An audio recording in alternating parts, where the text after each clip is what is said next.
শবে বরাত নামে কিছু নেই। না, এটা মিথ্যা কথা। কে বলেছে শবে বরাত নেই? শবে বরাত নিসফে শাবান নামে 15টা সহিহ হাদিস পাওয়া গেছে। এটাও বড় বড় সাহাবী যারা, বিশেষ করে বিশ্বনবীর স্ত্রী হযরতে আয়েশা সিদ্দিকা বর্ণনা দিয়েছেন। হযরতে আয়েশা সিদ্দিকা বলেন, গভীর রজনীতে আমার ঘুম ভেঙে গেল, পাশে হাত দিয়ে দেখি নবীজি নেই। মনে করলাম হয়তো নামাজে দাঁড়িয়েছেন। অনেকক্ষণ অপেক্ষা করে দেখি না, উনি নামাজে নেই। আশপাশে খোঁজ করে দেখি পাশেই জান্নাতুল বাকি নবী মুহাম্মদুর রাসূলুল্লাহ কবরের পাশে দাঁড়িয়ে অসর নয়নে কাঁদতেছে। ডাক দিয়ে বললাম, ইয়া রাসূলুল্লাহ, আপনি কাঁদেন কেন এ গভীর রজনীতে? নবীজি বলেন, আয়েশা, তুমি কি জানো আজকের কোন রাত? এটা শাবান মাসের নিসফে শাবান, 14 দিবাগত রাত। মহান আল্লাহ এ প্রথম আসমানে এসে ডাক দিচ্ছে, 5 প্রকার মানুষ বাদ দিয়ে তামাম দুনিয়ার মানুষদেরকে আল্লাহ মাফ করে দেবেন। আর মাত্র 9 দিন পরে ওই রাতটা আমাদের সামনে। আমরা দেখি ওই 5 প্রকার মানুষ যারা মাফ পাবে না। এত বড় দুর্ভাগা কারা তারা? নবীজি ওই দিন আয়েশাকে বলেছিলেন, হে আয়েশা, প্রথম নাম্বারে তারা মাফ পাবে না যারা শিরিক করে আর শিরিকের সাপোর্ট করে। এ কথাটা পড়ার পরে আমার বাংলাদেশ সম্পর্কে একটা দৃশ্য মনে পড়ছে। এদেশে এখন অনেকে শিরিক করছে, করাচ্ছে এবং শিরিকের সাপোর্ট করছে। এখন যদি বলেন শিরিক করছে কি করে? হ্যাঁ, আল্লাহ যেটা পারে ওইটা অন্য কেউ পারে, এই কথা বিশ্বাস করার নাম শিরিক। আজ সিলেবাস থেকে শুরু করে অনেক জায়গায় এই সূক্ষ্ম ষড়যন্ত্র করে এগুলো আমাদের এই ছোট ছোট কোমলমতি শিশুদের, বাচ্চা বাচ্চা ছেলে মেয়েদের মেধার ভেতরে ঢোকানো হচ্ছে। আমি নাম নিতে পারলাম না, এই জন্য দুঃখিত। 2 নাম্বারে অনেকে শিরিক করছে যারা বলে যে সমস্ত ক্ষমতার উৎস এরা মুশরিক। কারোর ফতোয়া লাগবে না, ডাইরেক্ট ফতোয়া। ক্ষমতার উৎস আরো জোরে, আন্নাল কুওয়াতা লিল্লাহি জামিআ। আপনি পার্সেন্টেজ হিসাব করে দেখবেন, এই দেশের 100 জনের 15 জন মানুষও টিকবে না। অথচ আদমশুমারিতে এদেশে 96% মুসলমান। মুশরিক হয়ে গেলেও লোকটার মুসলমান থাকে? বলেন, মুশরিক যারা তারা আল্লাহ আছে কথা বিশ্বাস করত, কিন্তু তার সাথে অন্য শক্তিকে যোগ করে দিত। বিশ্বনবীর আপন চাচা আবু তালেব, এ লোকটা মুশরিক ছিল কিন্তু বিশ্বাস করত আল্লাহ একজন আছে, এজন্য কাবার খেদমত করত। নবীজির দাদা আব্দুল মুত্তালিব, এ লোকটা মুশরিক ছিল কিন্তু এই কথা বিশ্বাস করত যে আল্লাহ একজন আছে। আমি এই কথাটা বানালাম। কোরআনে কারিমে কয়েক জায়গায় আল্লাহ প্রশ্ন দিয়েছেন, ওয়ালা ইন সাআলতাহুম মান খালাকাস সামাওয়াতি ওয়াল আরদা লা ইয়াকুলুনাল্লাহ। হে নবী, ওদেরকে যদি জিজ্ঞাসা করেন আসমান জমিন কে বানিয়েছে, ওরা এক বাক্যে স্বতঃস্ফূর্তভাবে বলবে আল্লাহ।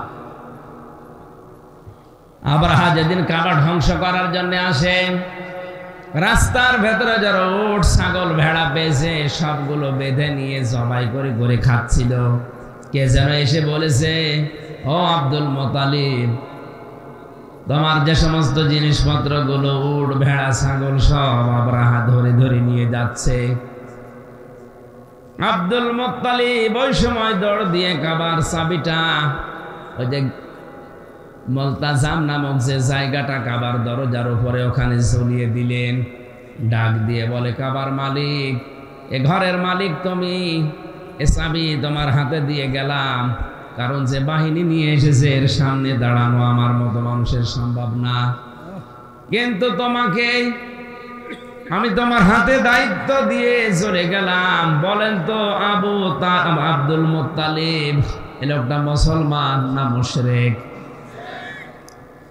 আমরা সবাই হাদিস কোরআন যতটুকু জানি বুঝি মুশরিক বলে পরিচয় দিই, বলিও, অথচ কাবা শরীফের দেওয়ালে বা দরজার সাথে চাবি লাগিয়েও ঘোষণা দিচ্ছে কাবার মালিক তোমার ঘর তুমি রাখো, দিয়ে গেলাম। এতটুকু শেষ করেনি সিরাত ইবনে হিশাম, দৌড় দিয়ে আবরাহার কাছে গিয়ে বলে আমার উট ভেড়া এগুলো সব ফিরিয়ে দাও। সূরা ফিলের তাফসিরে আমি পেয়েছি আবরাহা ওই দিন অট্ট হাসি দিয়েছিল। ডাক দিয়ে বলে আব্দুল মুত্তালিব এতদিন শুনেছি তুমি নাকি জ্ঞানী মানুষ, গুণী মানুষ, বুদ্ধিমান, কিসের পরিচয় দিলে?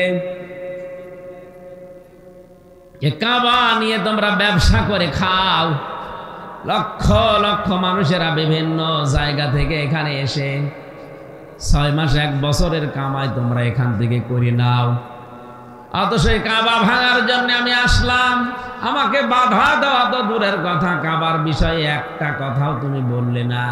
তোমার মাত্র কয়েক টাকার ওট ভেড়া ছাগল বকরি এগুলোর জন্য তুমি এসেছো, তুমি কেমন বুদ্ধিমান?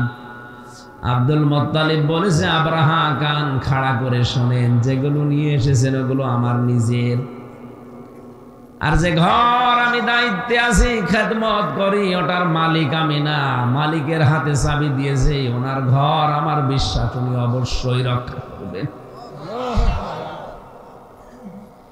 নবীজি যে নবুয়ত পাওয়ার পরে বাড়িতে আসলেন, বিশ্ব নবী বাড়িতে আসার পর খাদিজাকে বলেছিলেন ইয়া খাদিজা জাম্মিলুনি জাম্মিলুনি, আমাকে ঢেকে দাও আমি ভয় পেয়েছি।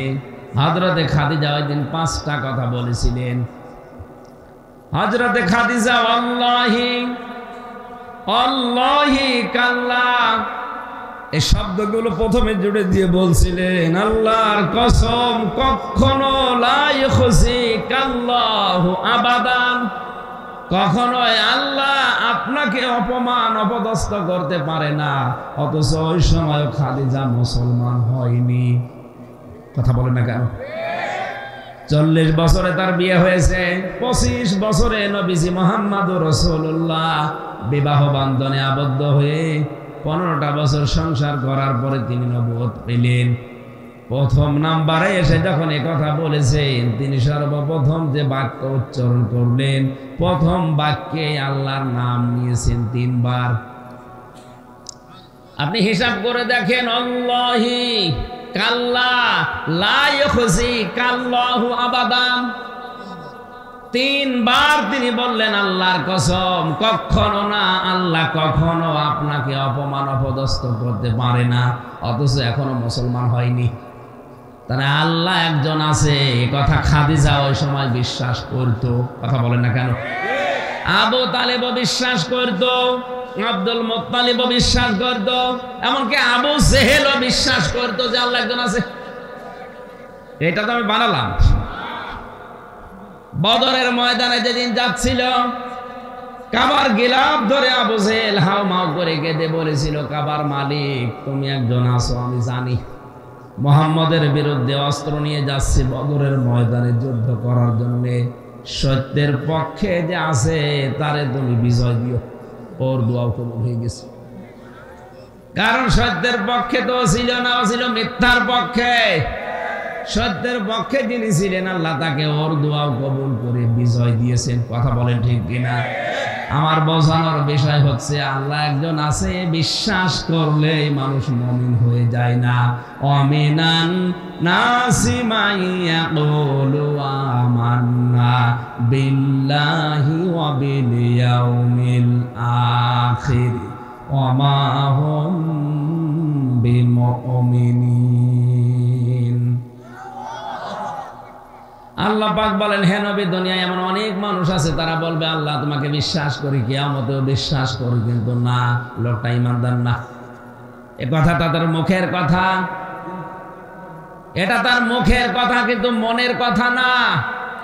যতদিন পর্যন্ত মানুষ হিসাবে আপনি মুখের কথার সাথে মনের কথার মিল করাতে না পারবেন, ততক্ষণ আপনি মুমিন না, মুনাফিক। সাহাবায়ে কেরাম আল্লাহর দরবারে কবুল হয়েছিলেন যে 7টা কারণ আমি জানি, তার অন্যতম এই ওনারা মুখে যেটা বলতেন ওইটাই ওনাদের মনের কথা।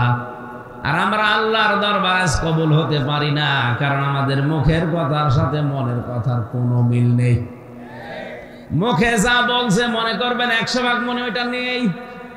এক কথা বলছে না কেন? সেদিন চট্টগ্রাম থেকে আসার সময় এক নেতা পাশে বসেছিল, আফসোস করে বলছিল যে হুজুর, জীবনে আর কত মিথ্যা কথা বলবো, আমি আর পারছি না।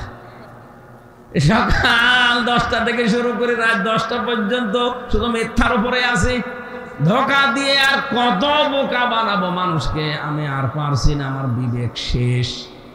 তারপরেও বলা লাগছে, কারণ না বলে উপায় নেই।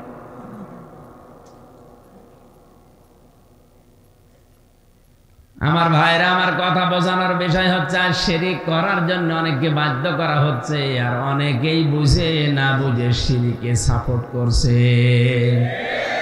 মোড়ে মোড়ে মূর্তি তৈরি করে আপনি যতই ভাস্কর্য, প্রতিমা আর যাই নাম দেন না কেন, আল্লাহর কসম আপনি মুশরিক হয়ে যাবেন। তিরমিজি শরীফের হাদিস। এটা একটা ক্লাস হচ্ছে কোরআনের। কিসের? পৃথিবীতে এর চাইতে উত্তম ক্লাস আর হয় না। আমাদের মালিক মহান রব্বুল ইজ্জাত ওয়াল জালাল আমাদের আদি পিতা হযরত আদম আলাইহিস সালামকে বানিয়ে একটা ক্লাস নিয়েছিলেন। ওয়া আল্লামা আদামাল আসমাআ কুল্লাহা সুম্মা আরাদাহুম আলাল মালাইকা ইলা আখির আয়াত। সূরা বাকারার ভেতরে বর্ণনাটা আল্লাহ এমনিতে দেয়নি, শিক্ষা আছে। জন্মের পর থেকে আমরা অনেকে আয়াতটা পড়ি, কিন্তু এর বাস্তবতা কি? যদি আমরা এভাবে জনগণকে বোঝাতে পারতাম। আমার মনে আর একটা ধারণা এসেছে, দেখেন তো মেলে কিনা। টাঙ্গাইলবাসী এখানে সরাসরি মাস্টার, শিক্ষক, উস্তাদ কে? আল্লাহ নিজে।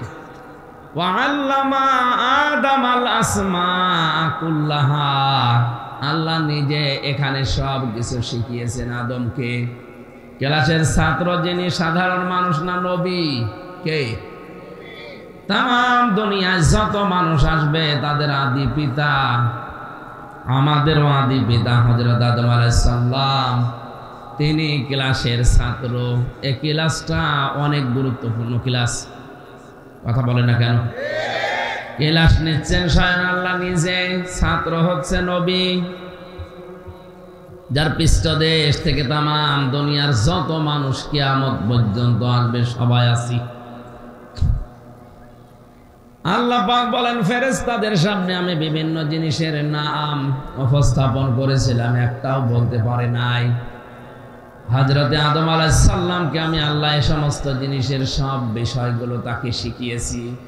তাফসীর আধুনিক যেগুলো আছে অনেকেই এভাবে লিখেছেন, এখানে আল্লাহ পাক যেহেতু ক্লাস নিচ্ছেন, ছাত্র নবী হযরতে আদম আলাইহিস সালাম, ক্লাসটা অনেক দামি, গুরুত্বপূর্ণ। সুতরাং ওখানে আসমা বহু বচন দিয়ে আমরা অনেকে মনে করি বিভিন্ন জিনিসের নাম শুধু শিখিয়েছেন। না, কেউ যদি মনে করে এটা আলু, এটা পটল, এটা ঝিঙা, এটা ওল, এই জিনিসগুলোর নাম শিখিয়ে দিয়েছে আল্লাহ, শুধু এটা না, কিয়ামত পর্যন্ত যত ন্যায় এবং অন্যায় সব কিছু এই আসমা এর ভেতরে আছে। যত ন্যায়ের কথা, যত অন্যায় বিষয় সব আমার আল্লাহ আদমকে একদিন এক ক্লাসে শিখিয়ে দিয়েছিলেন। আমরা যেহেতু আদমের সন্তান, এজন্য লেখাপড়া অনেকেই না করেও ভালো মন্দ বোঝার মতো যোগ্যতা আমাদের অনেকেরই আছে, শুধু পাগল ভাবে। তাহলে এই যে জ্ঞানটা আপনি কোথায় শিখলেন? আপনার আমার বাবা হযরতে আদমকে আল্লাহ শিখিয়েছিলেন, বাবার তরফ থেকে পর্যায়ক্রমে আমরাও সন্তান হিসাবে পেয়েছি। এখান থেকে বোঝা যায় হযরত আদমের সন্তান যারা দুনিয়ায় কিয়ামত পর্যন্ত দাবি করবে তাদের অন্যায় বেঁচে চলার যোগ্যতা অর্জন করা লাগবে। এই যে সামনে রমজান মাস, এই রমজানে আল্লাহ কোরআন নাযিল করে এই কথাটা সার্টিফিকেট দিয়েছেন এভাবেই, শাহরু রমাদানাল্লাযী উনজিলা ফীহিল কুরআন হুদাল লিন-নাসি ওয়া বায়্যিনাতিম মিনাল হুদা ওয়াল ফুরকান। এই সেই মাস রমজান যাতে আমি আল্লাহ কোরআন নাজিল করেছি স্পষ্ট দলিল আর প্রমাণ দিয়ে। কেন নাজিল করলাম জানেন? হক আর বাতিল পার্থক্য করার জন্য আমি আল্লাহ কোরআন দিলাম। বাংলার মুসলমানেরা ভালো করে মিলান, কোরআন পাওয়ার পর হক বাতিল পার্থক্য করে এখন থেকে বাকি জীবন যে চালাতে পারবে না, ওর কপালে হেদায়েত বলে আর কিছু নেই।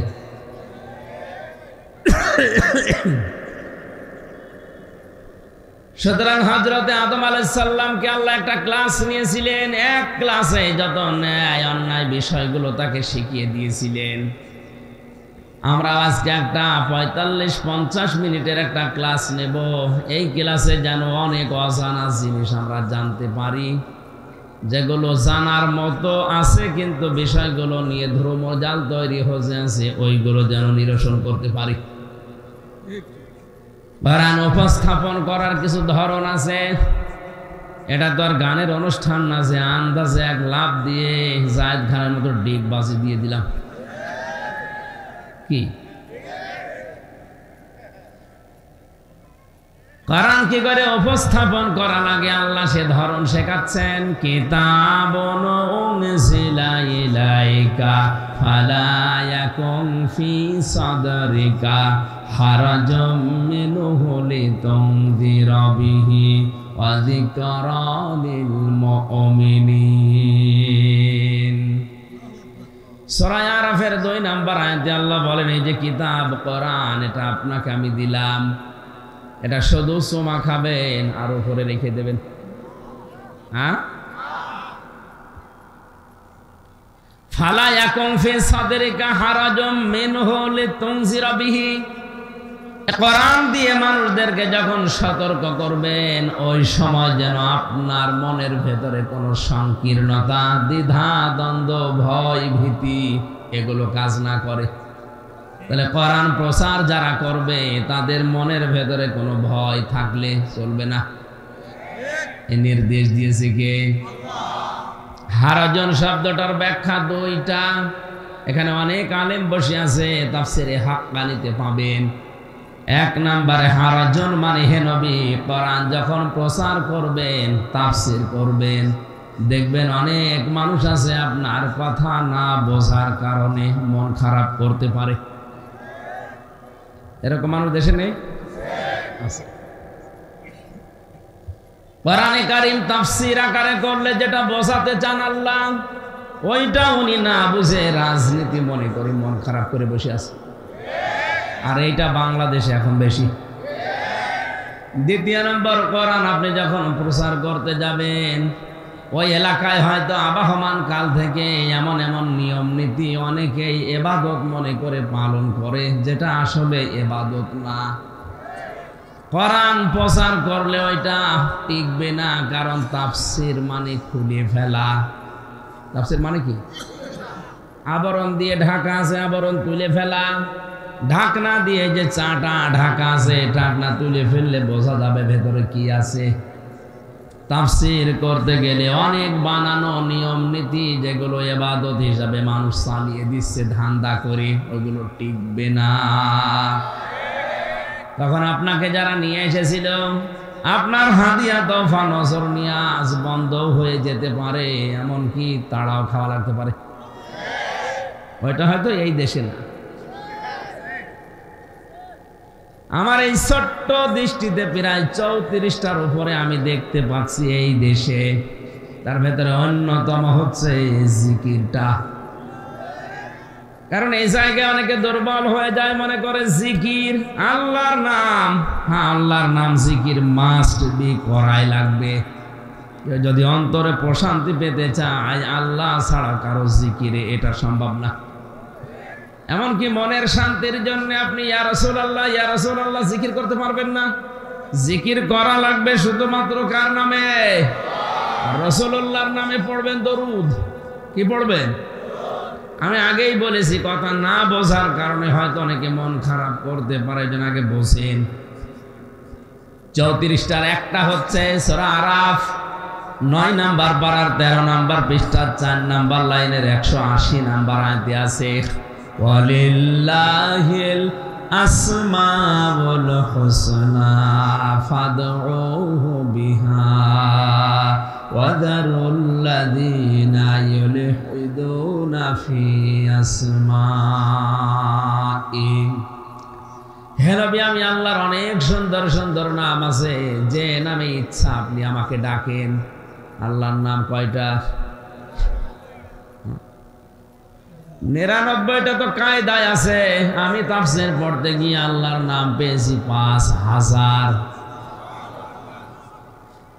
এটা তাফসীরে কাবীরের ভেতরে আছে। আল্লামা ফখরউদ্দিন রাজি রহমতুল্লাহ আলাইহি লিখেছেন, আল্লাহ পাক তাওরাতে 1000, জাব্বুরে 1000, ইনজিলে 1000, কোরআনে কারিমে আল্লাহ 1000 নাম ডাইরেক্ট ইনডাইরেক্ট ভাবে দিয়েছেন। আমরা অনেকেই খুঁজে পাই না। যে মানুষগুলো আমরা অনেকেই শুধু ওই 99টা নাম জানি, কায়দার পেছনে যেটা লেখা আছে আপনি তাই পড়েন। কিন্তু সাবধান, ওয়াদারুল্লাযীনা ইউলহিদুনা ফি আসমাই। এখানে অধ্যক্ষ আছে, এ সভাপতি অধ্যক্ষ, তার মানে অবশ্যই কামেল পাস তো করেছে, না করলে দিত না। আপনি হিসাব মিলান তো, এলহাদ করে যারা, আল্লাহর নামকে যারা ভাঙ্গা চড়া করে, পরিবর্ধন করে ফেলে, উলট পালট করে ডাকে, হে নবী আপনি তাদের সাথে ডাকবেন না। এই আয়াত আমি বানালাম। বলেন বলেন। আর সারা বাংলাদেশে প্রায় 48,000-এর উপরে পীর। না, পীর খারাপ জিনিস কেন? পীর শিক্ষক, ওস্তাদ, মুআল্লিম। আপনি যেটা জানেন না, ফাসালু আহলা যিকরি ইন কুনতুম লা তা'লামুন। যেটা জানো না, যারা জানে তাদের কাছে জেনে নাও। কিন্তু এটাকে, যে জিনিস যত ভালো তার ভেজাল বের হয় তত বেশি। পীর তো ভালো জিনিস, এইটাকে আজ কাজে লাগিয়ে অনেকে দেদারছে ব্যবসা করে খাচ্ছে। আমার বোঝানোর বিষয় এখানে, হাতে গোনা আমি কয়েকটা পেয়েছি যে দরবারগুলো থেকে শিরিক, কুফরি, বেদাত এগুলো আসে না, আর বাকি অধিকাংশ জায়গাগুলো থেকে আল্লাহর জিকিরের নামে উলট পালট শব্দ শোনা যায়। আল্লাহ এলহাদ করতে নিষেধ করলেন। ওরা কিছুক্ষণ আল্লাহ আল্লাহ বলার পরে হো হো, এরপরে ইয়ালি বাবা, শালি বাবা, দয়াল বাবা, খাজা বাবা বলে জিকির করছে। তাহলে এইটাকে ইবাদত? আরো জোরে। এগুলো যারা করছে ওরা তো আমার জন্য দোয়া করবে, ওদের ব্যবসায় ভাটা পড়বে না। এক জেনাই দাঁতে একবার শৈল পায় নিয়ে গেল, তখন আমি মাস্টার্সে, আমার বলছে হুজুর শিরিকের বিরুদ্ধে কথা বলেন। যে দেখি পীর সাহেবকে অনেক মহিলা সেজদা করছে, শুরু করলাম ওর নাম দিয়ে। কিছুক্ষণ পরে পীর সাহেব ওখান থেকে চিল্লিয়ে বলছে, ওরে নামা, আমার দরবার গেল। তোর দরবার তো যাবে। এই জন্য কোরআনে কারিম উপস্থাপন করার যে ধরন আমরা পেলাম, এটা সামনে রাখবো ইনশাআল্লাহ। নবীজি জানিয়েছেন, মানিত্তাবাআল হুদা বিগাইরিল কোরআন আদাল্লাহুল্লাহ। এই শব্দের দিকে তাকান, তিরমিজি শরীফের হাদিস। কোরআন বাদ দিয়ে পৃথিবীর কোন জায়গায় যদি কেউ ভালো হওয়ার নিয়তেও যায়, তার নিয়ত যতই ভালো থাক, কিন্তু কোরআন সেখানে নেই, এই জন্য আল্লাহ নিজে দায়িত্ব নিয়ে তাকে গোমরা বানিয়ে দেবে। এখানে যারা আলেম বসে আছে আপনি জিজ্ঞাসা করেন আদাল্লা ইউদিল্লু বাবে ইফআল থেকে এসেছে। নবী যদি দল্লা শব্দ দিতেন দল্লা ইয়াদিল্লু বাংলা অর্থ দাঁড়াতো আপনি নিজেই নিজেকে গোমরা বানিয়ে ফেলেছেন। বাবে ইফআল থেকে আসার কারণে বাংলা অর্থ দাঁড়িয়েছে আপনার হয়তো নিয়ত ভালো ছিল, আপনি ভালো হওয়ার নিয়তে গিয়েছিলেন, কিন্তু কোরআন সেখানে ছিল না। এজন্য আল্লাহ নিজে দায়িত্ব নিয়ে আপনাকে আরো খারাপ বানিয়ে দেবে। টাঙ্গাইলবাসী হেদায়েত দেওয়ার একচ্ছত্র মালিকানা হামজার। বলেন বলেন নবীজির কার? আরো জোরে কার? শব্দটা আল্লাহ, আমি আল্লাহ নিজে তাকে খারাপ বানাবো। সুতরাং আজকের এই হাদিস থেকে সিদ্ধান্ত নেওয়া লাগবে, যে সমস্ত দরবারে কোরআন নেই, কোরআনের কর্মসূচি চলে না, ওই দরবারের প্রতিষ্ঠাতা যদি আমার বাবাও হয়, ওই দরবারে আমি নেই। এই পারবেন? দ্বিতীয় আর একটা কথা বলছি, যেই রাজনৈতিক দলের কর্মসূচিতে কোরআন নেই, কোরআনের নিয়ম কানুন চলে না, ওই দল যদি আমার বাবাও গঠন করে, ওই দলে আমি আজকে থেকে আর নেই। হাদিস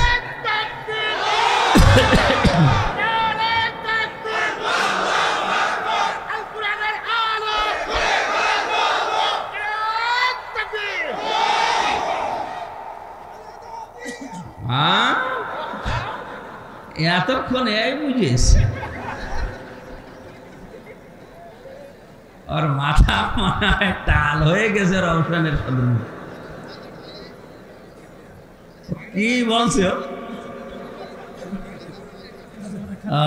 হালকা তার কাটা আছে। এই এটা আমার ছেড়ে দিও না।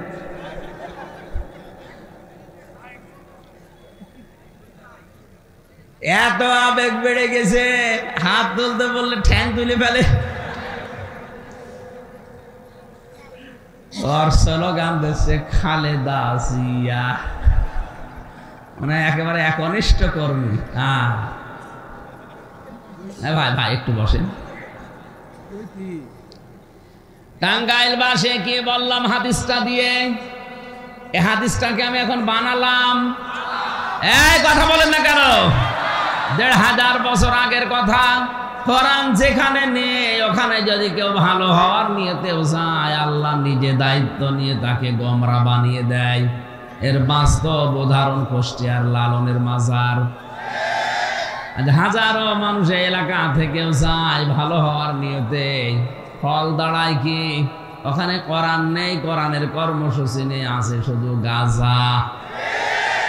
আমার তো মনে হয় সারা দেশ খুব গড়ি কড়ি আর কয় মন গাঁজা পাবেন, তার চাইতে বেশি পাওয়া যাবে দরবারে। পুলিশে পাহারা দিয়ে গাঁজা খাওয়ায়, বলেন সুবহানাল্লাহ। এখানে তো মানুষ ভালো হওয়ার নিয়ে তো যাচ্ছে, যাওয়ার পরে ফল কি? আগে বিড়ি খেত না, এখন বিড়ি খাচ্ছে। আগে দাড়ি কাটতো না, এখন দাড়ি কেটে ফেলিছে। আগে গাঁজা কি চিনতো না, এখন আসর বসিয়ে গাঁজা খাচ্ছে। কথা বলেন ঠিক কিনা? যারা সিদ্ধান্ত নিয়ে ফেলেছেন যে কোরআন যেখানে নেই, ওই দল যদি আমার বাবা প্রতিষ্ঠাতা হয়, আমি ওখানে আর নেই। এ ওয়াজ তো যদি সঠিকভাবে মেনে নিতে পারেন, বাংলাদেশে ইসলাম চলে আসার কথা। হাত যারা তুললেন, হ্যাঁ বলে জবাব দিলেন, এ কথা ঠিক থাকবে তো? নাকি এখান থেকে বের হয়ে গেলে আগে যা ছিল তাই?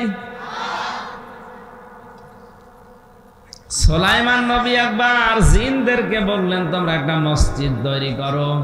ওরা মসজিদ বানানোর পরে আবার ভেঙে ফেলেছে। হযরতে সুলাইমান আলাইহিস সালাম এসে দেখে মসজিদ ভাঙা। ডাক দিয়ে বলে, আল্লাহ ফেরেশতা কই? জিনেরা মসজিদ বানিয়েতে বলেছিলাম, কোথায়? জিনেরা বলে, হুজুর আমরা বানিয়েছিলাম, আপনি তো বলেননি যে মসজিদ বানানোর পরে কি করা লাগবে। চিন্তা করলাম কাজ কাম যখন নেই আবার ভেঙে ফেলি। কি শুরু করেছে? মানুষের আচরণ করে এরা। দাঁড়িয়ে ডিস্টার্ব করছে মানুষকে, আবার কথা বলছে। বসার লাগবে না, ও যদি বসতে কষ্ট হয় দাঁড়িয়ে থাকে। কথা বলবেন না ভাই, দোহাই লাগে আপনি কথা বলেন না, কথা বলে গোনা হয়ে যাচ্ছে। বসেন তো, যারা আছে পেছনে একটা লাঠি নিয়ে দাঁড়ান, যারা বসতে চান বসিয়ে দেন, পিটিয়ে দেন। 10 সেকেন্ড সময় দিলাম, বসা, আগে বসা। এত ডিস্টার্ব করলে হয় না। এই 22-23টা লোকের ঝামেলা হচ্ছে।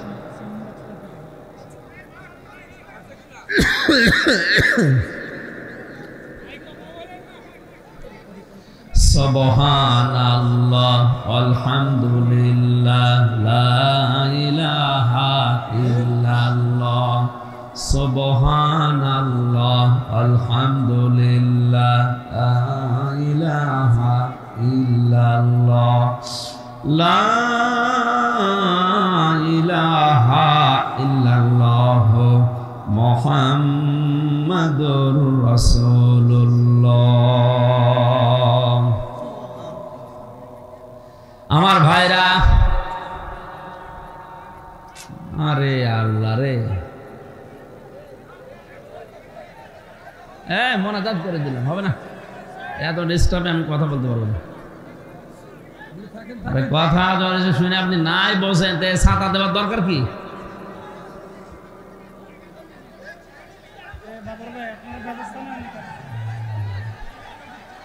এত হাজার হাজার ভলেন্টিয়ার আপনাদের কি করছে কি তারা এই মানুষগুলোকে বসাতে পারছে না?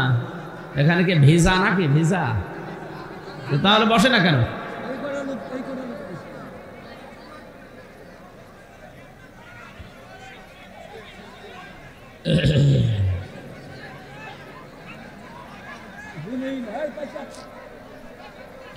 এখানকার চেয়ার গুলো সরান তো। এক কথা, তাড়াতাড়ি করো, ওটো ওটো ওটো, চেয়ার গুলো ফেলে দাও, তাড়াতাড়ি যাও। এই ক্যামেরার পেছনে যা চেয়ার আছে সব চেয়ার এদিকে দিয়ে দেন, দেন দেন, দিয়ে ওখানে বসেন। এই ছেলে,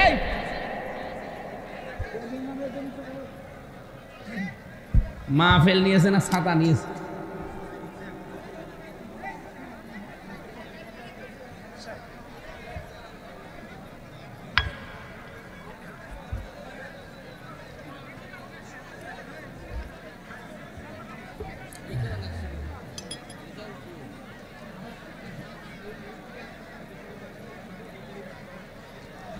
তাড়াতাড়ি করেন, একটা চেয়ার বের করে দিতে এত সময় লাগছে। দেন দেন, দিয়ে ওখানে বসেন।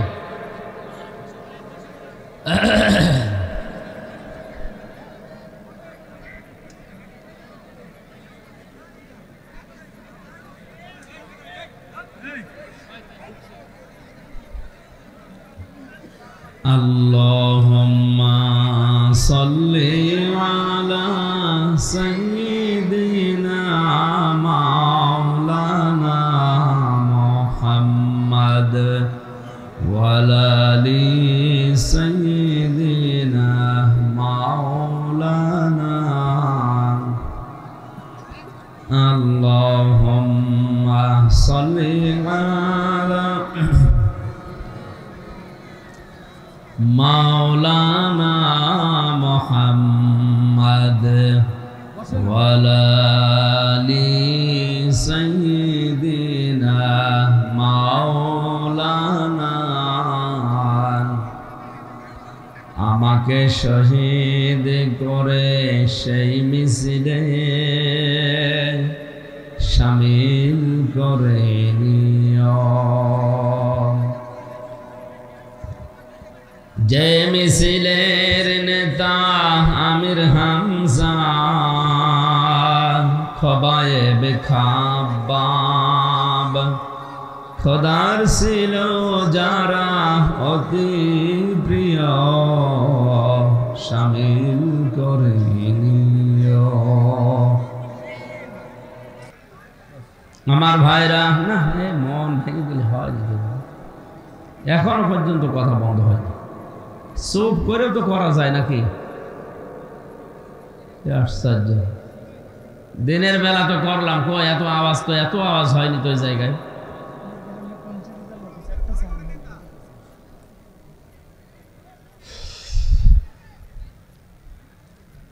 দরুদ আর সালাম পাঠ করছি আমাদের নবী মুহাম্মদুর রাসূলুল্লাহ সাল্লাল্লাহু আলাইহি ওয়াসাল্লামের প্রতি।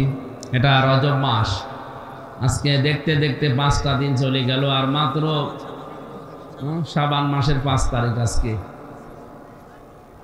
আর কয়েকটা দিন পর একটা গুরুত্বপূর্ণ রজনী আমাদের সামনে আসছে। অনেকে এটা নিয়ে দ্রমজাল সৃষ্টি করে, বিশেষ করে বাংলাদেশ, ভারত আর পাকিস্তানে। এই ফতোয়াগুলো অনেকে পরিকল্পিতভাবে বানিয়েছে যে শবে বরাত নামে কিছু নেই। না, এটা মিথ্যা কথা। কে বলেছে শবে বরাত নেই? শবে বরাত নিসফে শাবান নামে 15টা সহিহ হাদিস পাওয়া গেছে। এটাও বড় বড় সাহাবী যারা, বিশেষ করে বিশ্বনবীর স্ত্রী হযরতে আয়েশা সিদ্দিকা বর্ণনা দিয়েছেন। হযরতে আয়েশা সিদ্দিকা বলেন, গভীর রজনীতে আমার ঘুম ভেঙে গেল, পাশে হাত দিয়ে দেখি নবীজি নেই। মনে করলাম হয়তো নামাজে দাঁড়িয়েছেন। অনেকক্ষণ অপেক্ষা করে দেখি না, উনি নামাজে নেই। আশপাশে খোঁজ করে দেখি পাশেই জান্নাতুল বাকি নবী মুহাম্মদুর রাসূলুল্লাহ কবরের পাশে দাঁড়িয়ে অসর নয়নে কাঁদতেছে।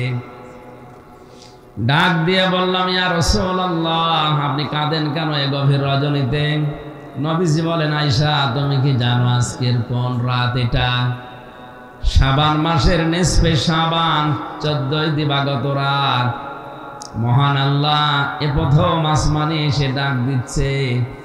5 প্রকার মানুষ বাদ দিয়ে তামাম দুনিয়ার মানুষদেরকে আল্লাহ মাফ করে দেবেন। আর মাত্র 9 দিন পরে ওই রাতটা আমাদের সামনে। আমরা দেখি ওই 5 প্রকার মানুষ যারা মাফ পাবে না। এত বড় দুর্ভাগা কারা তারা? নবীজি ওই দিন আয়েশাকে বলেছিলেন, হে আয়েশা, প্রথম নাম্বারে তারা মাফ পাবে না যারা শিরিক করে আর শিরিকের সাপোর্ট করে। এই কথাটা পড়ার পরে আমার বাংলাদেশ সম্পর্কে একটা দৃশ্য মনে পড়ছে। এদেশে এখন অনেকে শিরিক করছে, করাচ্ছে এবং শিরিকের সাপোর্ট করছে। এখন যদি বলেন শিরিক করছে কি করে? হ্যাঁ, আল্লাহ যেটা পারে ওইটা অন্য কেউ পারে, এই কথা বিশ্বাস করার নাম শিরিক। আজ সিলেবাস থেকে শুরু করে অনেক জায়গায় এই সূক্ষ্ম ষড়যন্ত্র করে এগুলো আমাদের এই ছোট ছোট কোমলমতি শিশুদের, বাচ্চা বাচ্চা ছেলে মেয়েদের মেধার ভেতরে ঢোকানো হচ্ছে। আমি নাম নিতে পারলাম না, এই জন্য দুঃখিত। 2 নাম্বারে অনেকে শিরিক করছে যারা বলে যে সমস্ত ক্ষমতার উৎস এরা মুশরিক। কারোর ফতোয়া লাগবে না, ডাইরেক্ট ফতোয়া। ক্ষমতার উৎস আরো জোরে, আন্নাল কুওয়াতা লিল্লাহি জামিআ।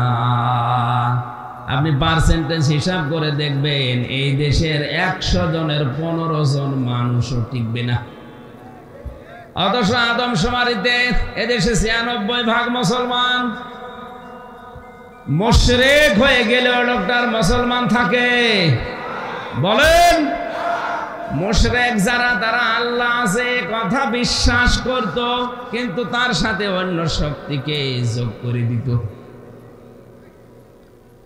বিশ্বনবীর আপন চাচা আবু তালেব, এ লোকটা মুশরিক ছিল, কিন্তু বিশ্বাস করত আল্লাহ একজন আছে, এজন্য কাবার খেদমত করত। নবীজির দাদা আব্দুল মুত্তালিব, এই লোকটা মুশরিক ছিল, কিন্তু এই কথা বিশ্বাস করত যে আল্লাহ একজন আছে।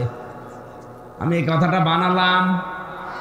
কোরআনে কারিমে কয়েক জায়গায় আল্লাহ প্রশ্ন দিয়েছেন, ওয়ালা ইন সালতাহুম মান খালাকাস সামাওয়াতি ওয়াল আরদা লা ইয়াকুলুনাল্লাহ। হে নবী, ওদেরকে যদি জিজ্ঞাসা করেন আসমান জমিন কে বানিয়েছে, ওরা এক বাক্যে স্বতঃস্ফূর্তভাবে বলবে আল্লাহ। আব্রাহা যেদিন কাবা ধ্বংস করার জন্য আসে, রাস্তার ভেতরে যারা উট ছাগল ভেড়া পেয়েছে সবগুলো বেঁধে নিয়ে জবাই করে করে খাচ্ছিল। কে যেন এসে বলেছে, ও আব্দুল মুত্তালিব, তোমার যে সমস্ত জিনিসপত্রগুলো উট ভেড়া ছাগল সব আব্রাহা ধরে ধরে নিয়ে যাচ্ছে। আব্দুল মুত্তালিব ওই সময় দৌড় দিয়ে কাবার চাবিটা ওই যে মুলতাজাম নামক যে জায়গাটা কাবার দরজার উপরে ওখানে ঝুলিয়ে দিলেন।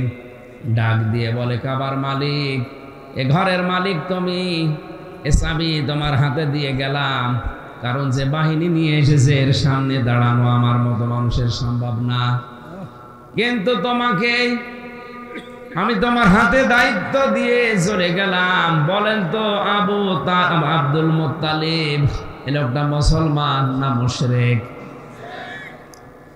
আমরা সবাই হাদিস কোরআন যতটুকু জানি বুঝি মুশরিক বলে পরিচয় দিই বলিও, অথচ কাবা শরীফের দেওয়ালে বা দরজার সাথে চাবি লাগিয়েও ঘোষণা দিচ্ছে, কাবার মালিক তোমার ঘর তুমি রাখো, দিয়ে গেলাম। এতটুকু শেষ করেনি সিরাত ইবনে হিশাম, দৌড় দিয়ে আবরাহার কাছে গিয়ে বলে, আমার উট ভেড়া এগুলো সব ফিরিয়ে দাও। সূরা ফিলের তাফসিরে আমি পেয়েছি আবরাহা ওই দিন অট্ট হাসি দিয়েছিল। ডাক দিয়ে বলে, আব্দুল মুত্তালিব, এতদিন শুনেছি তুমি নাকি জ্ঞানী মানুষ, গুণী মানুষ, বুদ্ধিমান, কিসের পরিচয় দিলে?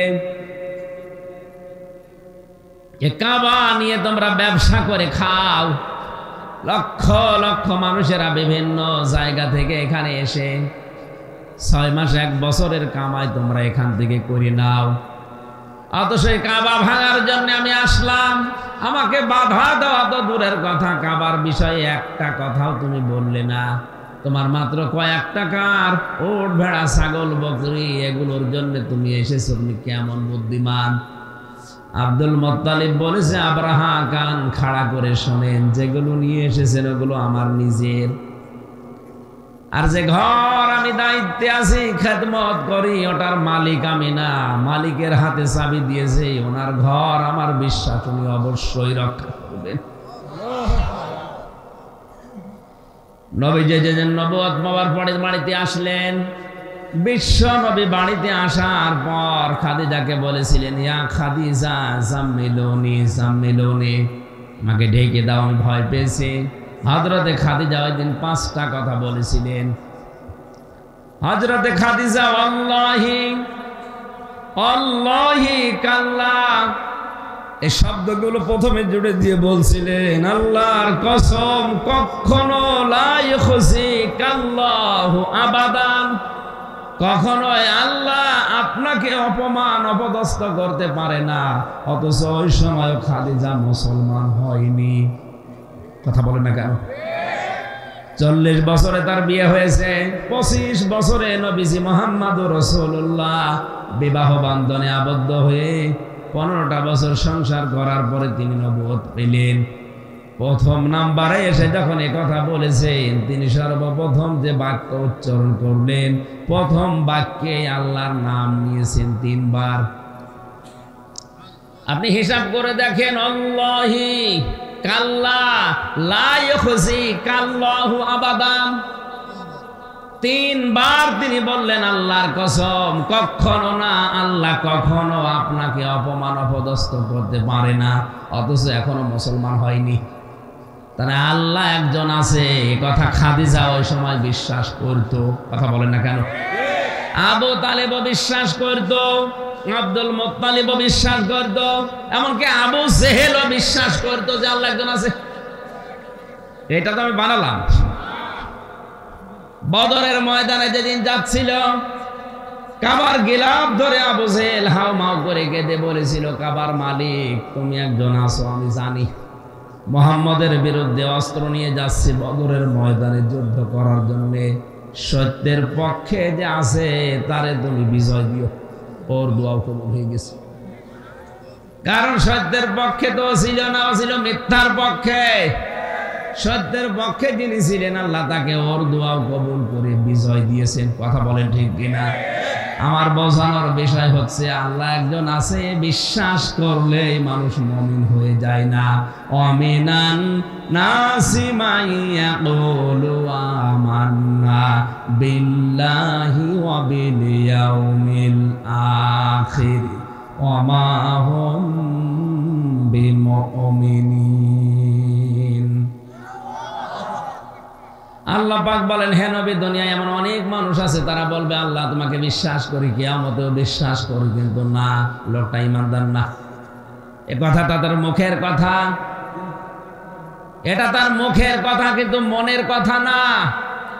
যতদিন পর্যন্ত মানুষ হিসাবে আপনি মুখের কথার সাথে মনের কথার মিল করাতে না পারবেন, ততক্ষণ আপনি মুমিন না, মুনাফিক। সাহাবায়ে কেরাম আল্লাহর দরবারে কবুল হয়েছিলেন যে 7টা কারণ আমি জানি, তার অন্যতম এই, ওনারা মুখে যেটা বলতেন ওইটাই ওনাদের মনের কথা।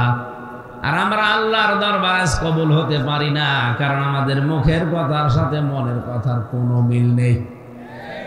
মুখে যা বলছে মনে করবেন 100 ভাগ মনে ওইটা নেই। এক কথা বলছে না কেন? সেদিন চট্টগ্রাম থেকে আসার সময় এক নেতা পাশে বসেছিল, আফসোস করে বলছিল যে হুজুর, জীবনে আর কত মিথ্যা কথা বলবো, আমি আর পারছি না। সকাল 10টা থেকে শুরু করে রাত 10টা পর্যন্ত শুধু মিথ্যার উপরে আছি, ধোঁকা দিয়ে আর কত বোকা বানাবো মানুষকে, আমি আর পারছি না, আমার বিবেক শেষ। তারপরেও বলা লাগছে, কারণ না বলে উপায় নেই।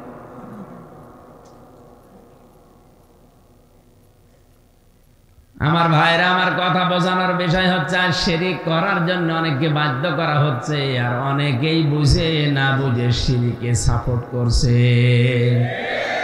মোড়ে মোড়ে মূর্তি তৈরি করে আপনি যতই ভাস্কর্য, প্রতিমা আর যাই নাম দেন না কেন, আল্লাহর কসম আপনি মুশরিক হয়ে যাবেন।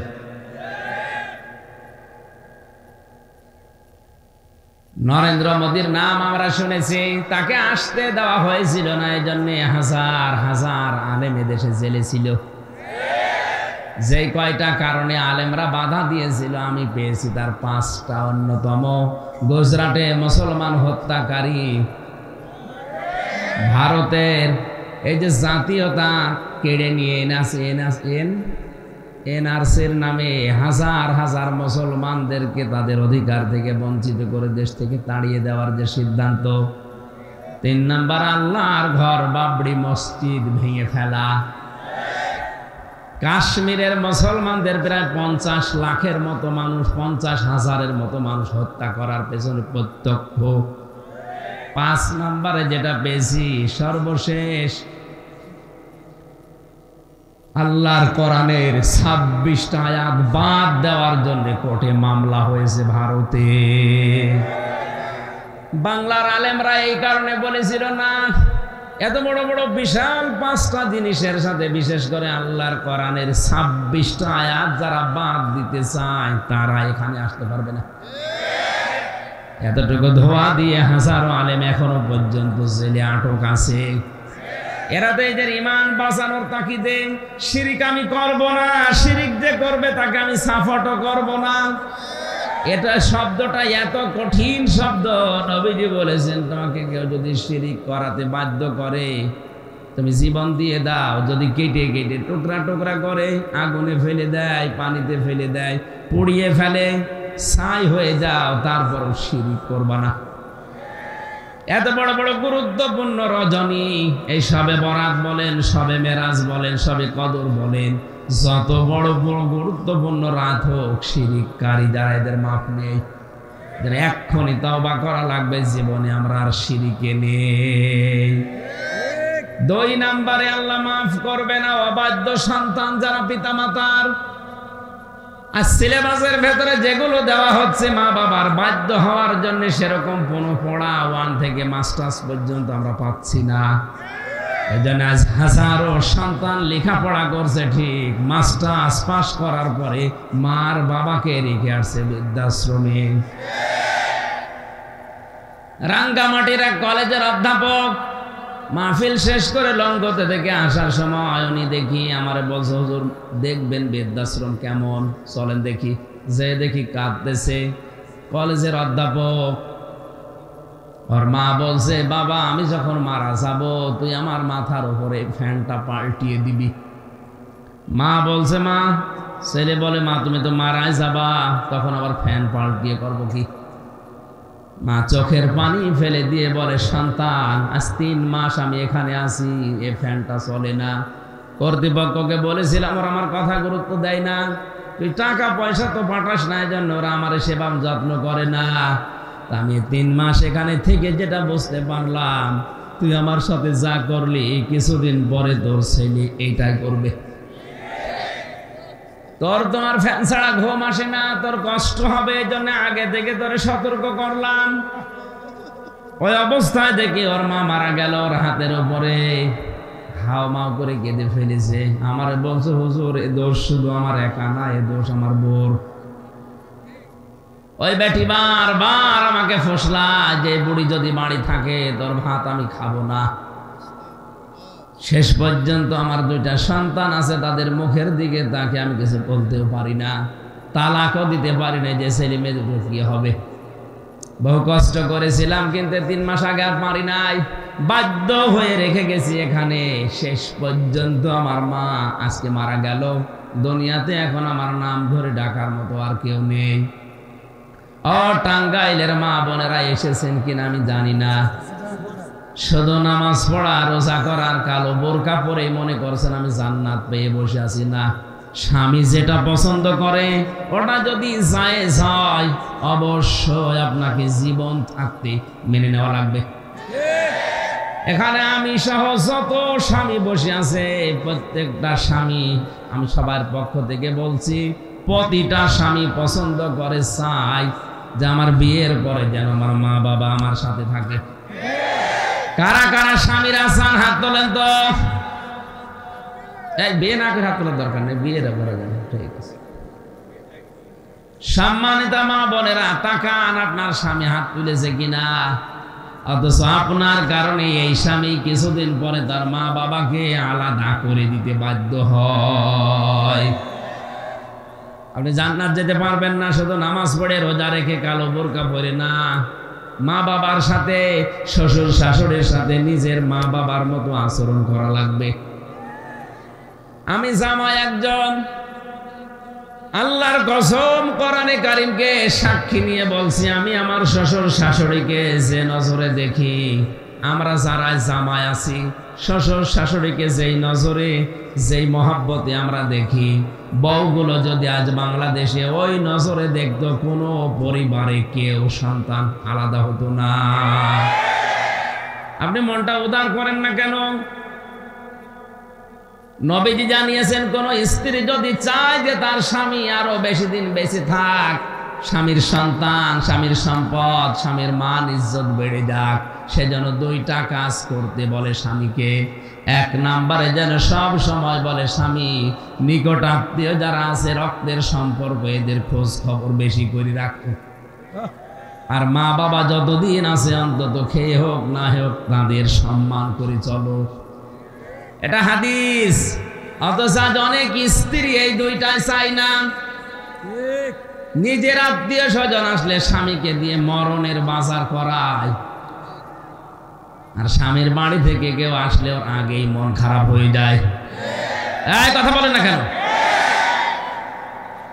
আমার তো মনে হচ্ছে শুধু ওই কলেজের অধ্যাপক না, এখানে হাজারো সন্তান এরকম বসে আছে, যারা মুরব্বী আছে, এরা ওদের সন্তান আর বেটার বোর কাছে ওই রকমই। সবে বরাতে আপনি মাপ পাবেন না, মা বাবার অবাধ্য হওয়া যাবে না। হ্যাঁ, দুনিয়া একদিকে চলে যাক, হযরত ইব্রাহিম নবীর কথা মতো কিন্তু তার সন্তান ইসমাইল বউ বাদ দিয়েছিল। এরকম সিচুয়েশন যদি হয়ে যায়, তাহলে মা বাবার মন রক্ষা করতে জায়েজ পন্থায় বউ বাদ দেওয়া জায়েজ আছে। কোরআনে আমি ব্যাখ্যামূলক শব্দ যত পেয়েছি, সবচাইতে বেশি পেয়েছি মার বাবার পক্ষে। কোন জায়গায় আল্লাহ ব্যাখ্যা দিয়েছেন 3টা, 5টা, 7টা, 9টা, 11টা, 17টা, 21টা।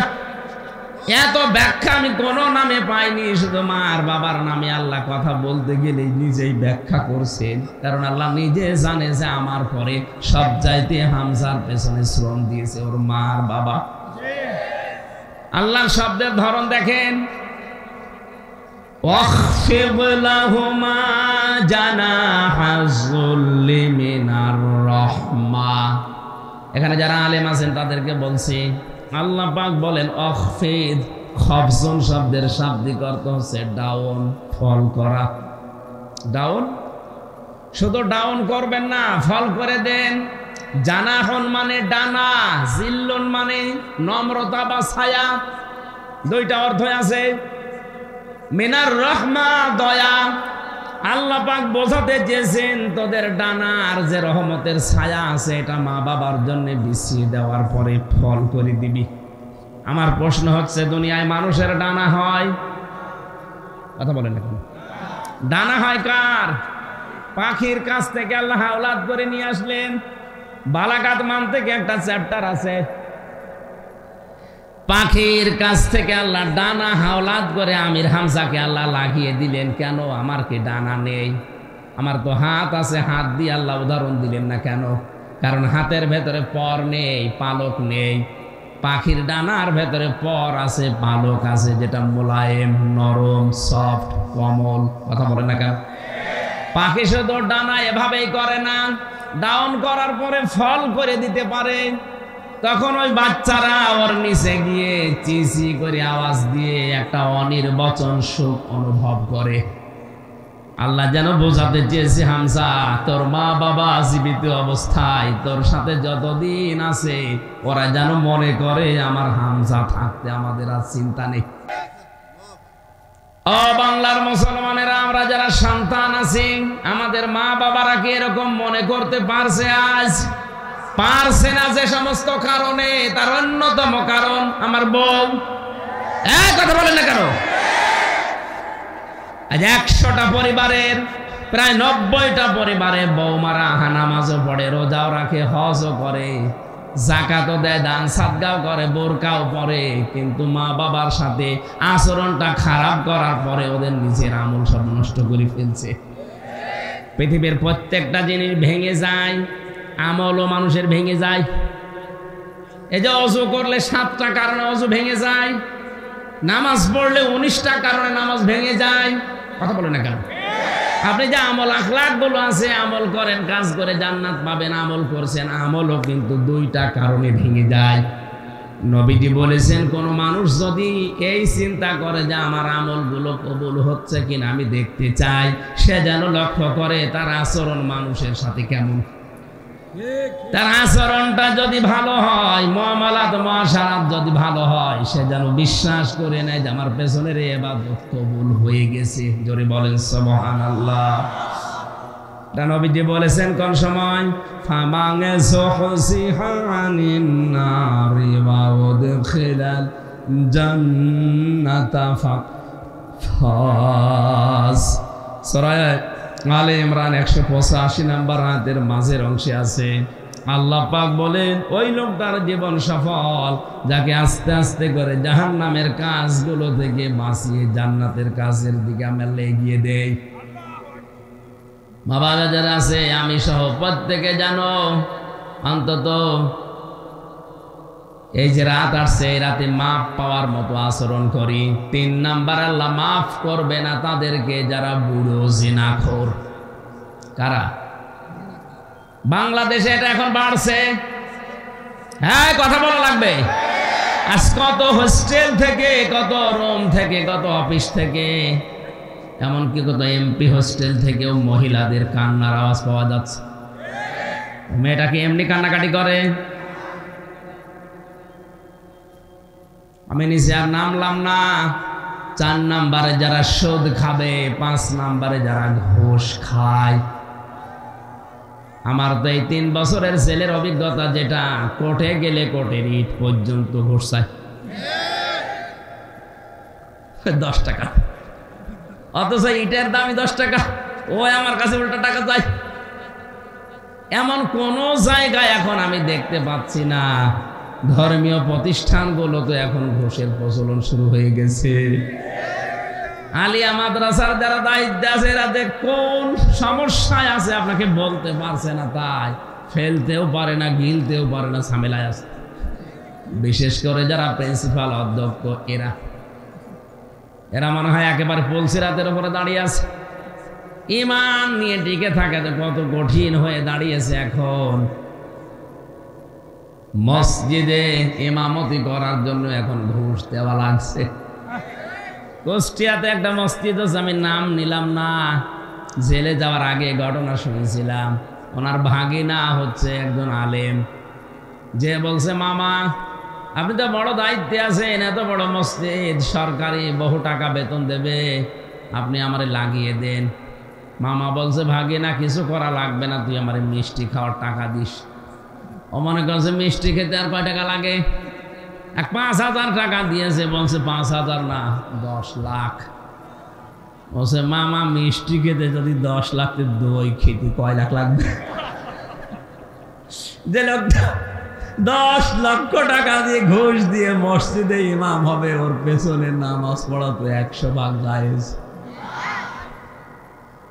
শবে বরাতে আপনি মাপ পাবেন না। আল্লাহ তাআলা বলেছেন স্পষ্ট কিতাবের আয়াত, ইন্না আনজালনাহু ফি লাইলাতিন মুবারাকাতিন ইন্না কুন্না মুনজিরিন। পবিত্র রজনীতে এই কিতাবকে আমি আল্লাহ নাযিল করেছি, অবশ্যই আমি আল্লাহ সতর্ককারী। ফিহা ইফরাকু কুল্লু আমরিন হাকিম আমরাম মিন ইনদিনা, আমার পক্ষ থেকে এই দিনে গুরুত্বপূর্ণ কিছু ফায়সালা সিদ্ধান্ত নেওয়া হয়। তার ভেতরে অন্যতম 1 বছরে কে দুনিয়ায় আসবে, 1 বছরে কে দুনিয়া থেকে বিদায় নেবে, কার রিজিক তার খাবার কতটুকু দুনিয়ায় সে খাবে, কতটুকু রেখে যাবে, এটা সিদ্ধান্ত হয়ে যায় এই গুরুত্বপূর্ণ সবে কদরে বরাতে না।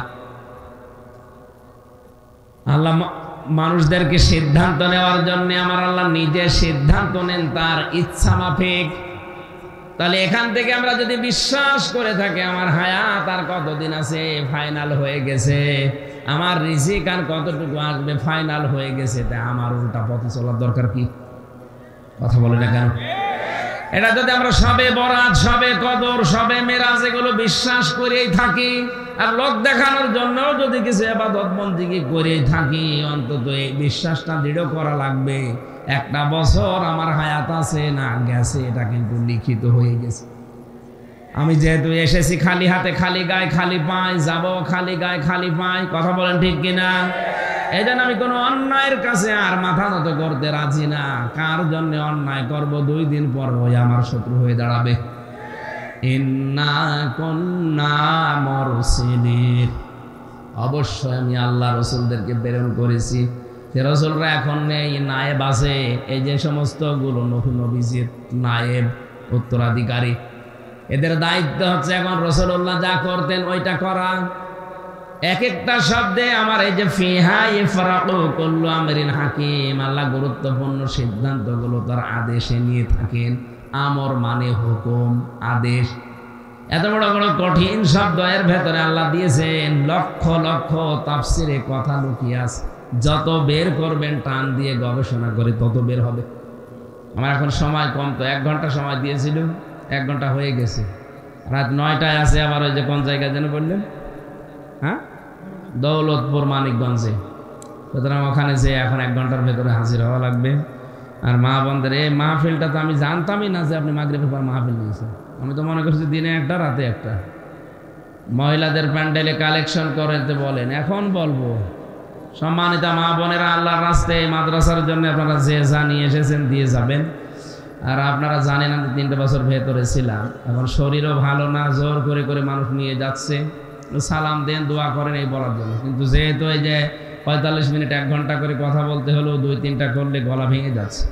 দোয়া চায়, মাপ চায়, আগামীতে নিলে 1টা করে মাহফিল নেবেন, আর রাত 9টায় তুলে দেবেন, 11টা-12টা পর্যন্ত চালাবো ইনশাআল্লাহ। মেয়েদের ভেতরে বলছি, যারা কালেকশনে আছেন অবশ্যই কিছু না কিছু দিয়ে যাবেন। আল্লাহুম্মা আমিন। রব্বানা যালামনা আনফুসানা ওয়া ইল্লাম তাগফির লানা ওয়া তারহামনা লানাকুনান্না মিনাল খাসিরিন। রব্বুল আলামিন, বড় আশা নিয়ে তোমার বান্দা বান্দিগুলো এসেছিল।